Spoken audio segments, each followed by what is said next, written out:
This is a video in clinical medicine from the New England Journal of Medicine.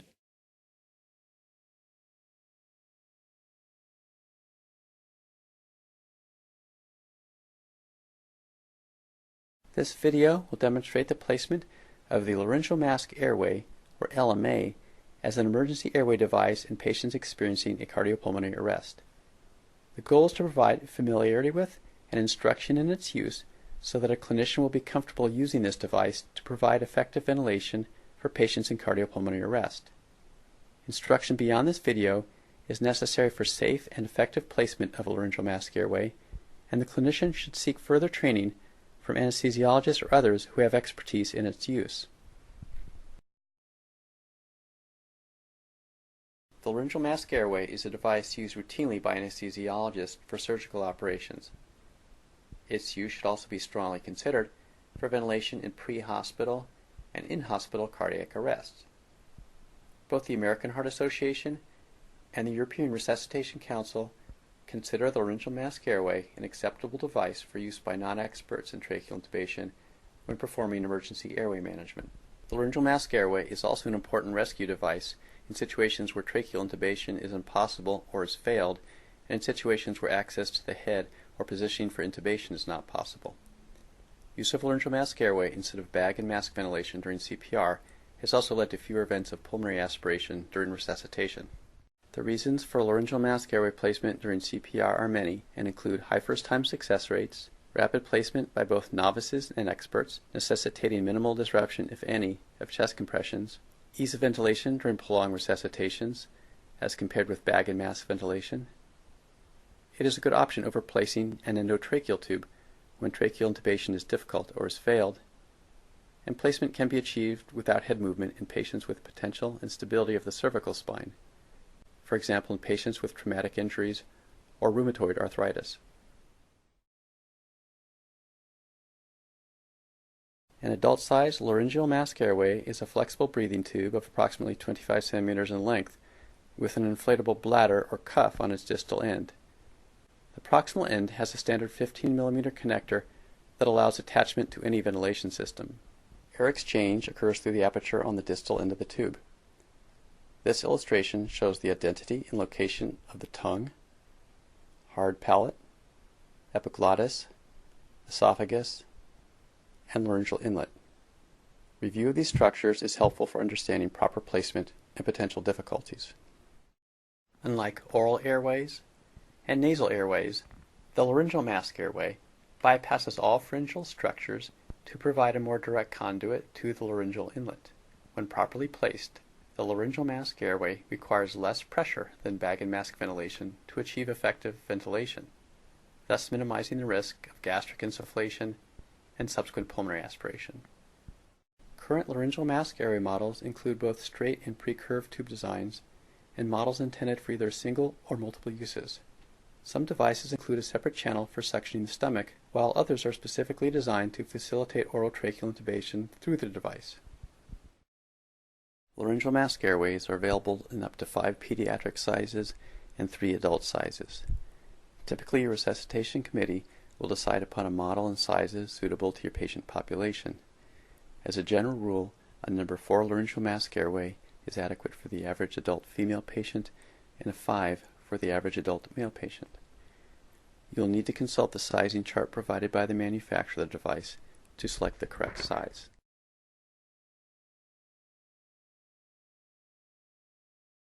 To prepare for laryngeal mask airway insertion, you'll need an appropriate sized device, a 20 to 40 milliliter syringe, lubricating jelly, and tape.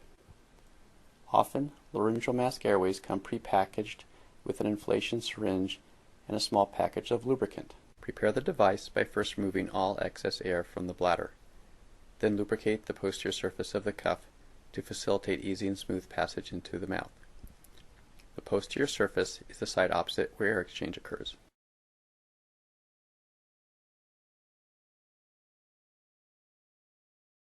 The following sequences will demonstrate the placement of laryngeal mask airway in consenting adults undergoing elective surgical operations. With the patient in the supine position, gently tilt the head backwards to facilitate placement. Do not perform this backwards tilt in an unconscious patient in whom a neck injury is suspected. Place a straight laryngeal mask airway, open the mouth as fully as possible, and insert the device into the mouth, directing the posterior cuff against the hard palate. Continue with this motion until you feel the tube's cuff pass behind the tongue completely, and then until you meet resistance. Successful insertion depends on keeping the leading edge flat to prevent the cuff from folding on itself and exerting firm pressure against the hard palate during passage. Inflate the cuff with approximately 30 milliliters of air. During inflation, the shaft of the airway often moves out of the mouth 1 to 2 centimeters as it finds its proper location. The cuff should not be visible when the tube is in the proper position. The final resting position is posterior to the tongue at the laryngeal inlet, as shown in this illustration and in this fiber optic view through the distal end of the device. This cutaway view of the head and neck illustrates the path taken by the laryngeal mask airway during insertion and where it rests following insertion. Key structures are labeled to illustrate the relevant anatomy.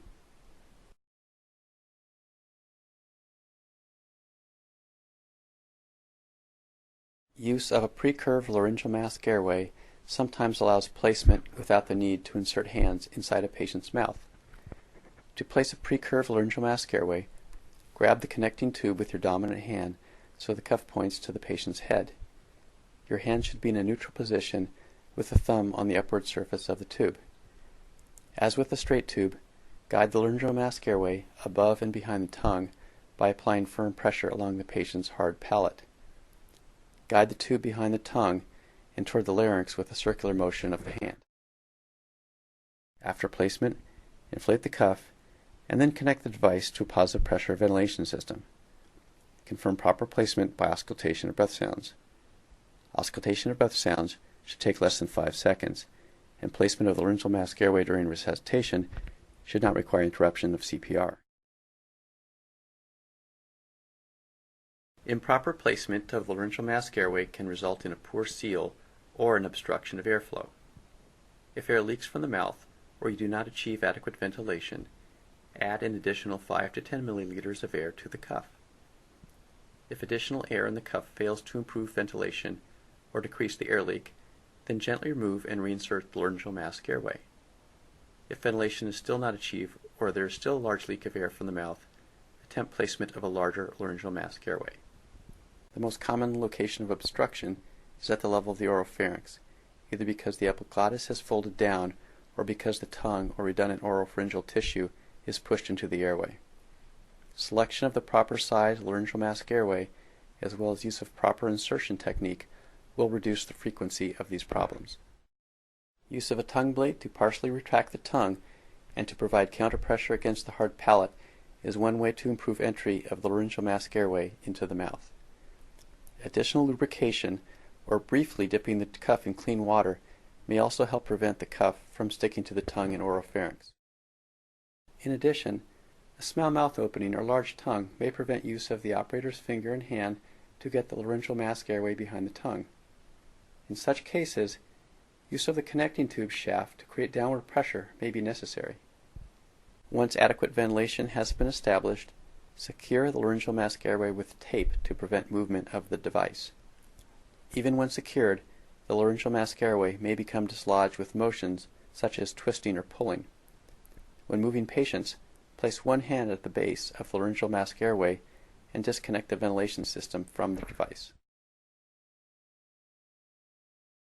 Once the laryngeal mask airway is placed, the adult patient should receive 8 to 10 breaths per minute during continuous chest compressions.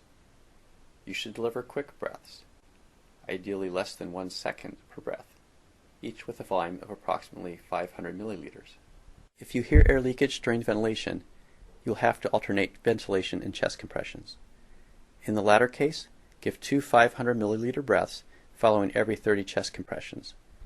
This ratio of 30 compressions to 2 breaths should be continued for as long as CPR is being performed. Delivery of drugs through the laryngeal mask airway to the pulmonary epithelium is unreliable and is not recommended. The laryngeal mask airway may be left in place for the duration of the resuscitation. If a definitive airway is still needed, an experienced provider in airway management should replace the laryngeal mask airway with an endotracheal tube.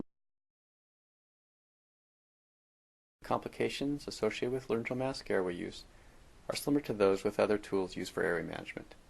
However, there may be fewer complications than with bag and mask ventilation and endotracheal intubation. These complications include the potential for upper airway trauma, tooth dislodgement or damage, and the introduction of a large volume of air into the stomach. Despite its numerous advantages for rescue ventilation, the laryngeal mask airway does not provide a secure airway and will not protect against aspiration when the volume of gastric contents is large. It may also be difficult to ventilate a patient with laryngeal mask airway when high airway or thoracic pressures are encountered, for example during vigorous chest compressions, or in obese patients, or patients with parenchymal lung disease. Additional familiarity with the laryngeal mask airway can be gained with practice on a training head model, on a patient simulator, or on real patients in the operating room under the guidance of an anesthesiologist. The laryngeal mask airway provides a fast and effective alternative to tracheal intubation and is used for an increasing number of clinical indications, including ventilation during cardiopulmonary arrest. Laryngeal mask airway placement is usually successful in the initial attempt. Thus, it is an important procedure to learn and practice.